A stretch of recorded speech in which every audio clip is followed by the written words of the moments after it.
What's going on, guys? Welcome back to the channel, and it is New Year. Happy 2024. I took some time off just so I can finish graduating college. I'm finally out. Your boy's graduated. Yeah, let's go. And yeah, I mean, it's the new year, so I mean, I've just been taking my time. But yeah, we're back up and running. I'm finally a free man. You know, I'm out of college. I'm doing my own thing. Today's video is going to be how to structure your beats. This is one of like the biggest things that you want to make sure you know how to do so that you can send it off to artists. Artists can ride with it. It's also one of those things that you should get in the habit of so that you can, you know, start to be more of a producer, so you can start knowing how to arrange, knowing how a song actually flows and how things fade in and out. All that different stuff. We're going to talk about, you know, basic outlining of how to structure a beat. We're going to talk about more like how to be more distinct, add some variations. We're going to do some subtle changes and then finish off with some automation. So with that being said, let's get right into it. So I have this little beat. I found this super dope melody, made a quick little pattern to it. Here's what it sounds like. So I had like this little intro, and then I just have, you know, the main chorus of the beat.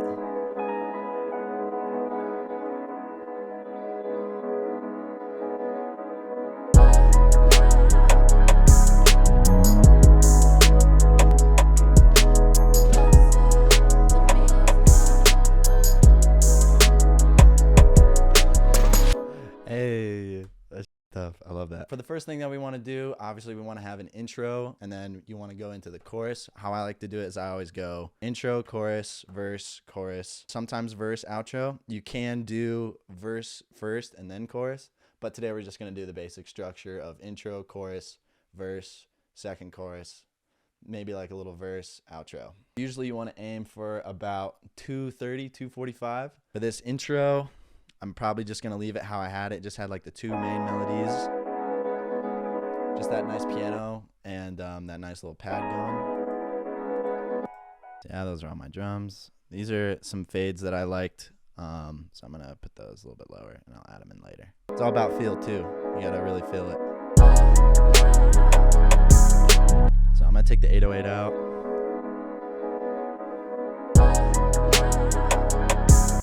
And maybe for this section, I'll just have like a couple hi-hats in there.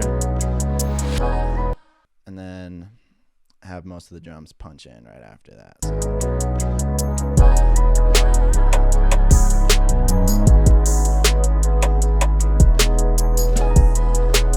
So this is now the chorus. I'm going to start the chorus here at 17. Usually you want to have your chorus start around just before 30 seconds. People usually stop listening after 30 seconds. So keep that in mind.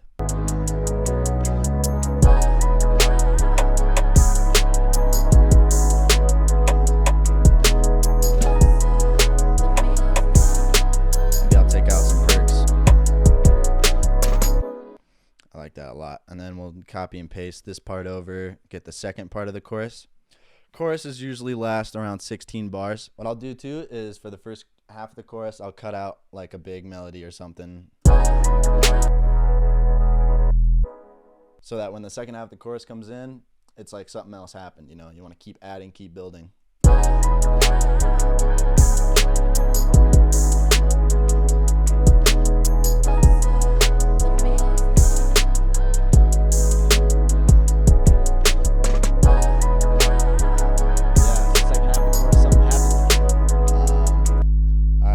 Maybe we're going to do this verse. So then now we have our verse, and I'm going to keep all the drums in so that kind of hits harder, but we're going to do a little bit more of a mellow melody, so maybe just these two.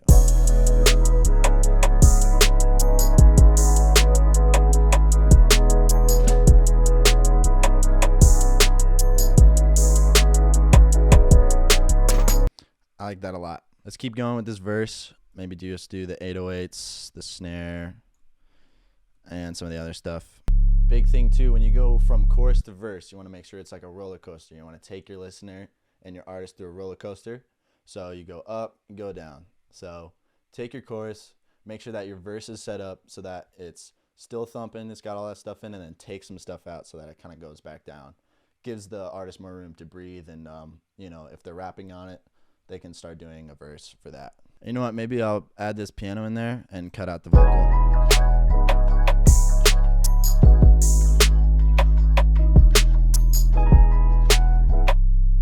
One of the things that you guys want to do for verses, usually my verses last the same amount as the chorus and then an extra 8 bars. To me, that's kind of mellow, so I'm gonna add that in there. There we go. That sounded good. So that'll be our verse, and I'm gonna take out all the drums and just have the sub ride for this verse, for this last part of the verse.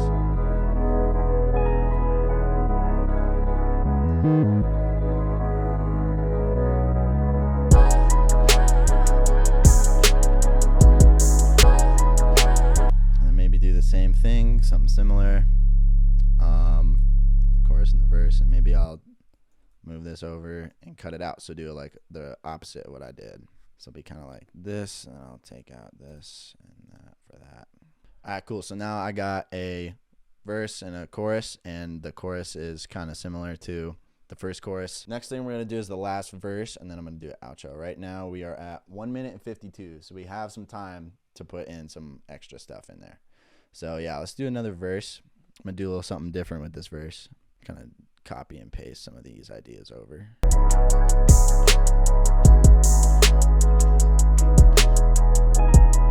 And then maybe add in some of these elements. Drag and drop.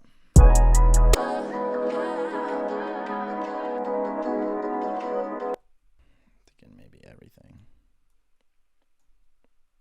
Show off some of the drum fills here.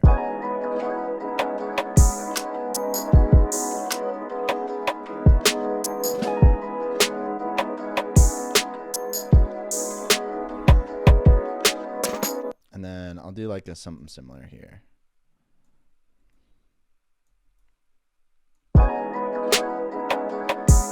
So this will be like the end of the verse right here.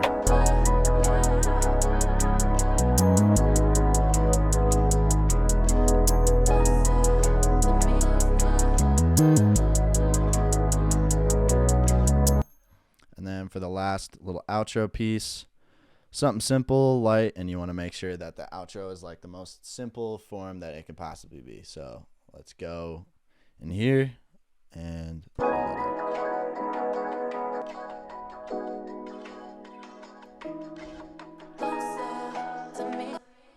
just do like the basics. There we go. That's nice. I like that a lot. Yeah. All right, so we're ending at 2:41. That's exactly the length that we want it. Next thing I want to talk about is distinction. You want to have every single part of your track have a distinction in it so that you can so that your listener kind of knows like where we're at in the song. So I kind of did this a little bit. What I have for the chorus is I have the vocal only in the chorus so that they know, oh, this is the chorus, this is where it's supposed to be. For the verses, I'm going to cut out some stuff and make sure that the verse is defined and it's only, you know, a certain part of the melodics that are in there.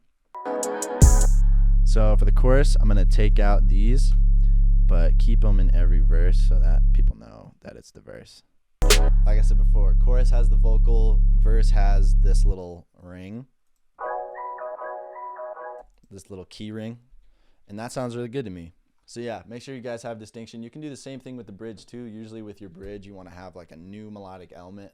For this beat, I'm not going to do a bridge, but if you were to add a bridge, you would want to add like a new melodic element, and that's like kind of a thing with bridges is it's like a whole different part of the song, and it gives it a new light, and you know, kind of keeps people entertained. Next thing I want to talk about is variation. You want to have something new and something missing in almost every pattern. Every 8 bars or so, add something new, add something different. So like this is fine right here through the intro and the chorus.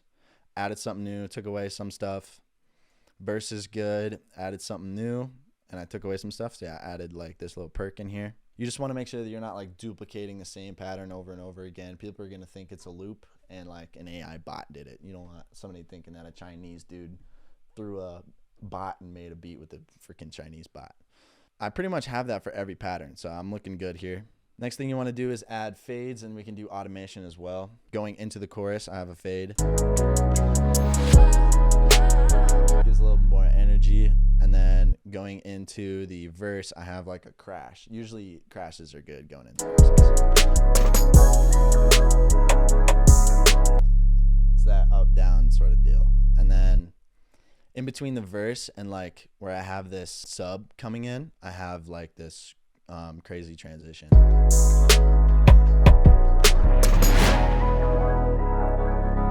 Kind of lets you know that you're moving on to the next section. And then here's where I switched it up, a little bit of variation for this next chorus. I just had the drums go straight in, and then I added the fade on the second half.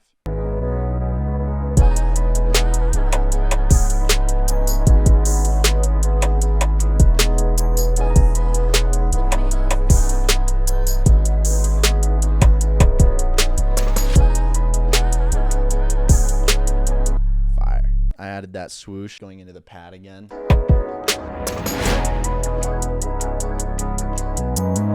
And then I had another riser going into the outro.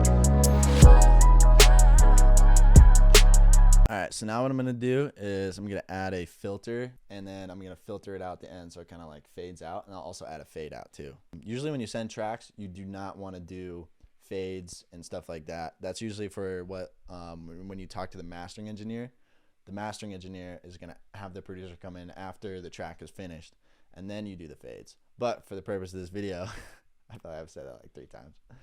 For the purpose of this video, we're going to add a fade at the end. So I'll go in here, I'll go to my Fruity Love filter. This is the crazy thing about FL Studio, is you can do any automation with any parameter. I'll have it come in like this, filtered out, filter's coming back in, and then with this, I'll have it filtering out. So it kind of sounds like this.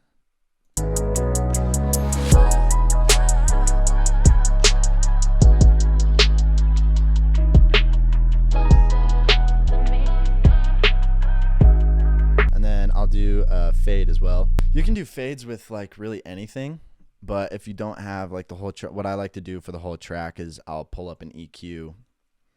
Not that EQ. That's the worst EQ on the planet. This EQ.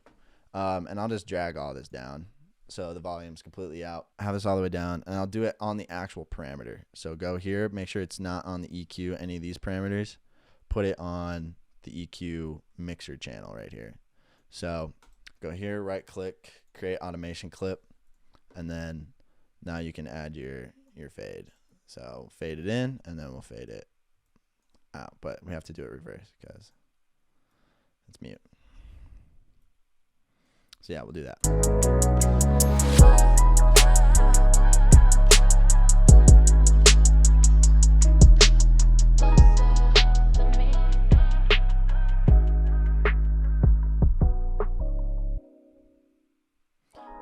Beautiful. And then it fades in like this.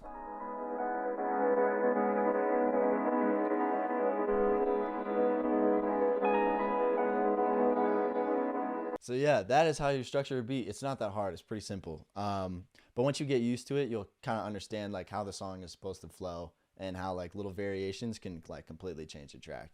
You want to make sure that you keep your artist interested. If your artist is not interested in your track, bro, they're not going to be into it. So I'm coming out with some more stuff really soon. I put a delay on the drum kit, so that's not going to come out for a little bit. I'll keep you guys posted with it though. If you guys want some more tips on how to improve your beats, check out up here. There's a video that you guys should go watch, and I have more on my channel as well. With that being said, that's going to do it for today's video, and yeah, I hope you guys enjoyed. Here's the final beat.